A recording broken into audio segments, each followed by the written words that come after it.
And now I would like to speak about a very touchy subject, the difference between prophecy and spiritual altering, which means I'm going to be speaking about the difference between true prophecy and false prophecy. And if you're used to this platform and you're used to hearing us speak, you know that me and my friends, we usually talk about the difference between the Holy Spirit and the evil spirits of God. But this is no different.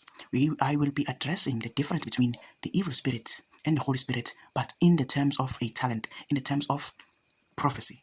Ngithanda ukuthatha leli thuba leli ngingenele igama lami nguNamsile wakwaDlamini bazalwane ngiselisile ngiyamthanda kakhulu uJesu. Can really understand what is false prophecy and what is true prophecy. First of all, what I'd like to address is the difference between false prophecy and true prophecy is not what you think it is. Although it is false prophet is a form of deceit, but false prophecy is not lying to people like you would think it is.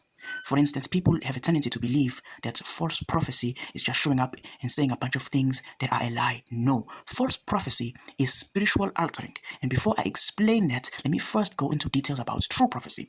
True prophecy comes from the manifestation of Holy Spirit. That means a prophet is to see the things that will indeed happen from a spiritual perspective, and that is the Holy Spirit of God. But if you use the evil spirit spectrum, you won't be able to only determine what happens in the future, you alter it. What am I saying? I'm saying if you attend spiritual altering, that means all the things that you see in the darkness, they are things in which are altered by the darkness, not things which will happen. That means false prophets tell they tell the truth, which is a lie. The truth that they tell is not the base truth. It is the truth that they alter. Say perhaps a false prophet tells you that tomorrow you will die. That false prophet is telling you that he is manifesting the spirit of evil to kill you tomorrow. So tomorrow there will be an evil spirit chasing after you. In other words, from the false prophets that speak it unto you. That means the false prophet is bewitching diet into believing that the prophecies that come from his mouth are true prophecies, but they are actually false prophecies because they are altered by the prophet or by the spirits that control the prophet who speaks of evil. But let me go into deeper detail about this. Let me specify the difference between true prophets and false prophets by analyzing what a true prophet does.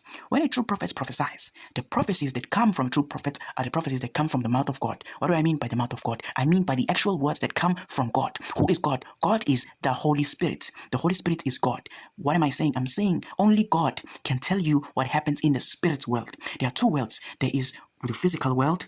I call it the world of punishment, where we operate as human beings. And there is a spiritual world, which is the world of truth, where all manifestations come to life, where all significance come to life. So everything that happens there is what's truly happening. So when they start forming into the physical world, that means the physical world is only delayed by the punishment that we were given in the Garden of Eden. In the Garden of Eden, we lost all rights to participating in the spirit world. We lost the power to rule. That means we are now twisted and lost. And by might we exist through grace in the spirit world. That means if God shall remove the grace that will be removed by God, that grace will remove the physical world, because the physical world is a true world because of grace. So if the manifestation of all that happens comes from the Holy Spirit, the evil spirit will oppose that. If the evil spirit oppose that, the evil spirit cannot create. It can only destroy. And it cannot actually destroy. It can fabricate destruction. That means it shares destruction. But the destruction that it shares is not true destruction. It is destruction that seems, destruction that appears only in the physical world or in your physical eyes. That's where all of these false prophecies come from. That means if you go to your Nyanga or Sangoma, what they always do is they use the power of evil to try and help you. What am I saying? I'm saying they try to alter what happens in your life. But there is no problem with that up until what the Holy Spirit says comes to light. Because if the Holy Spirit speaks, it only speaks the truth. It only speaks what is to happen. So if the Holy Spirit speaks what is to happen and it contradicts with the evil spirit, that's when the evil spirit altering loses power. That's how we then rise in church and say that is a false prophet. Because after their prophecies were to come to life, the Holy Spirit spoke against the evil spirit, because the Holy Spirit doesn't alter. It speaks what is to be a true statement. That means one day you'd find people who say, I want to be a millionaire. Let me go to some witch person who's going to help me do that. At what they're doing, they will alter in the spirit world. That means all the money that's supposed to come to you will indeed come to you, but at an altered time. That means if you were a millionaire at that time, you'd believe that you went to that person who helped you become a millionaire, but which is not true. They just altered what it seemed to be like. It seems to help you until it comes to light that you in the Holy Spirit are not responsible for the alterings of evil. That's when you start suffering, and that's when they say you die. So these are the differences between the prophecies that are altered and true prophecies. And again, I would like to emphasize that altered prophecies come from evil spirits and true prophecies come from the Holy Spirit. That means if you are against the Holy Spirit, you try to live your life by altering. That means you speed up biological processes. You take from God. And when God wants to take back what you took from him, he sends what you took from him into wrath and he retrieves it. And that's when you suffer.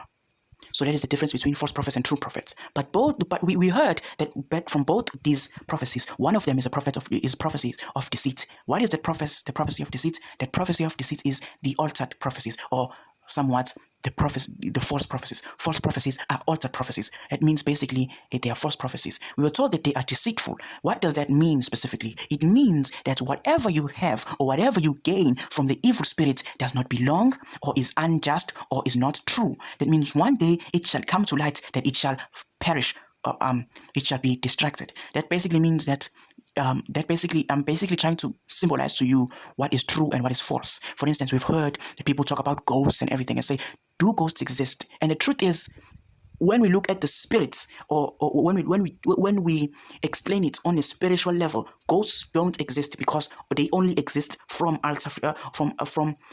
altering. They are only altered, so they do not exist. What does that mean specifically? It means you will find them, or you will see them, or you will think you're seeing them, but because they are from evil, their existence, it does not come to pass. Their existence is fabricated to seem as such. What does this mean? We hear in the Bible that God speaks against magicians. What does that mean? God is speaking against the deceivers and is speaking against those who alter.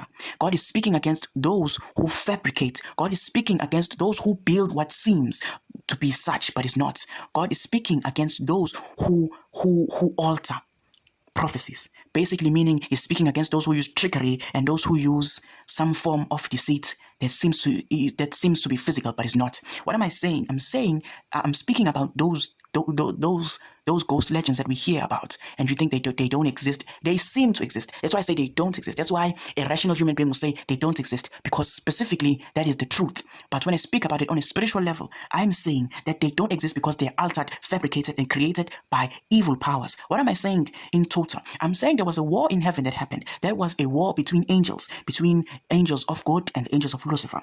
When I explain deep, as I always do, I always explain that there was a difference between those angels. It is the spirit behind the powers of those angels, and the spirit behind the powers of those angels was the evil spirit and the Holy Spirit. And when the Bible says that Lucifer and his angel, they lost their place in heaven, that Bible was specifying that there was no place for evil spirits in heaven. That means in heaven where God lives, there are no evil spirits, but on earth they exist. That's why people still sin, because these evil spirits, they fabricate the truth onto sins. That means those who sin, they are powered or they feel energized by evil spirits. That's why nowadays it is normalized that people sin. And if you do not follow the sinful ways of living, you are called to be cancelled. That's where cancel culture was involved. It means basically there are tragedies that happen on earth that we do not allow as human beings. We call those tragedies sin. But if those tragedies have no penalization unto mankind, if you call out all of those as sins, you shall be cancelled. Basically talking about homosexuality and talking about what lifestyle and life choices, basically meaning that you have rights to the life choices, which is somehow going to hide sins, because basically they don't affect us human beings on a physical level. They affect the plans that God has. So basically meaning the evil spirit powers all of those fabrications, and then allows for there to be a society where there's a system that pretty much indicates that it is well to live by those ways, and it is moralized to live by those ways. And he who says that those ways are of evil shall be cancelled, whatever, which seems to be cringe word right now. But basically, I'm trying to put an emphasis on what I'm saying is they are all from evil. Sin is a sin at the end of the day. Why is it a sin? Because it is not from the Holy Spirit. It is from the evil spirits of God, which people think, okay, it is well to live by them, because all spirits come from God, and that is a biblical fact. It is a fact, the truth. All spirits are from God. But basically, when the Bible says there was no place for Lucifer and his angels in heaven, the Bible is indicating that there is no place for evil in heaven. So when I say that to the heaven where God lives, evil does not exist anymore, I'm trying to tell you that there will be a day of judgment in earth where there will be a fight against these same spirits, the evil spirits, and the devil and his Lucifer will again lose place in earth. And in that war where God arises victorious, it will happen that on that same hour, there will be mankind, and mankind will be involved in all of the trickery. And the fact that mankind will be involved in the trickery, meaning that they will be against you suffering that is caused by evil outcomes that were altered. And those evil outcomes that were altered are of evil prophecies, which means in nowadays it is well to live through evil. I'm giving you this prophecy. This is the prophecy of light. There once will be a day where I won't speak in such a manner, where my words will come to you in your mind as guilt or rational thinking. But I'm trying to emphasize the difference between two spirits, the Holy Spirit and evil spirits, the altering spirit, which is the evil spirit, and the truthful spirit, which is the Holy Spirit. In the last days, you will remember, you will have a greater number in the war. I agree. You will have a greater number in the war, a greater number of soldiers, a greater number of fighters, but you will lose the war of power, because the war of power is not a physical war that will appear. That means even if you are greater in number, you would think the war is about great soldiers and weaponry and who is greater in number, but the war is actually about Holy Spirit and evil spirit. That's why the Bible talks about at the end of the war, there will be great restoration. Why would there be a great restoration? Because in the Holy Spirit, nothing evil can be altered and live there forever. God will take it back from what belongs to him. That basically means that the evil spirit, even if the evil spirit has a great number of soldiers, great number of fighters in the final war, the Holy Spirit will be victorious against the evil spirit. That means he who stands with the evil spirit will lose the war, and he who is unfaithful will lose the war, because he who is unfaithful is unholy, and he who loses the war will see the Holy Spirit marching into its victory. And then in that hour, in that very minute, second, you will hear these words that I say to you right now. The evil spirit cannot alter the Holy Spirit. It can only alter physical appearance. That means it can only fabricate for an amount of time. That's why people still die, because Adam and Eve, after they sinned, they ate the fruit of evil, and that's the fruits of an extended amount of time. Basically meaning that in the existence of Lucifer and his angels, when the Bible says he does have power, but his power is small in comparison. It doesn't say in comparison. I'm trying to enlighten you. In comparison to the Holy Spirit, the power that everlasts. That basically means in the Holy Spirit, the power that lives forever, where there cannot be any altering from the evil spirit. In the Holy Spirit, when the final war takes place, the devil shall lose. And in him losing the war, not only will he lose his throne, he will also lose the power that he hails, the limited power of fabrication, the limited power of make-believe, the limited power of world rulers, presidents, political leaders, who whatnot. The day will come where their power will show no superiority against the legends in heaven, the kings in heaven.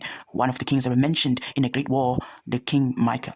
He right now is an ambassador of the Holy Spirit. What am I saying about that? I mean, you being faithful is enough to put destruction on all these fabrications and these lies and these deceits in the last days of mankind. And if this message gets you, then you know, if you understand, you hear the words I say, luck is on your side. Wait, what am I saying?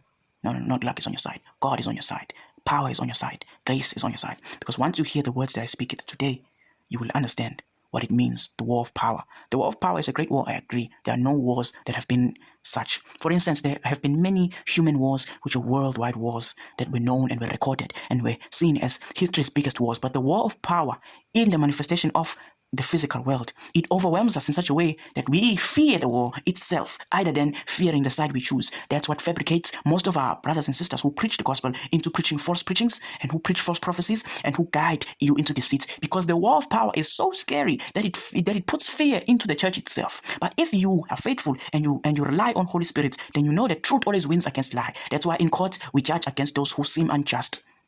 But the final judgment will be a final judgment of he who looks down on earth and sees the truth within earth, instead of a judge who finds two cases brought to her or him and then puts judgment on and makes false judgment without acknowledging that they make false judgment. I love you and goodbye. Igama langu namsilo wakadlamini bazalwane ngisindisiwe ngiyamthanda kakhulu uJesu.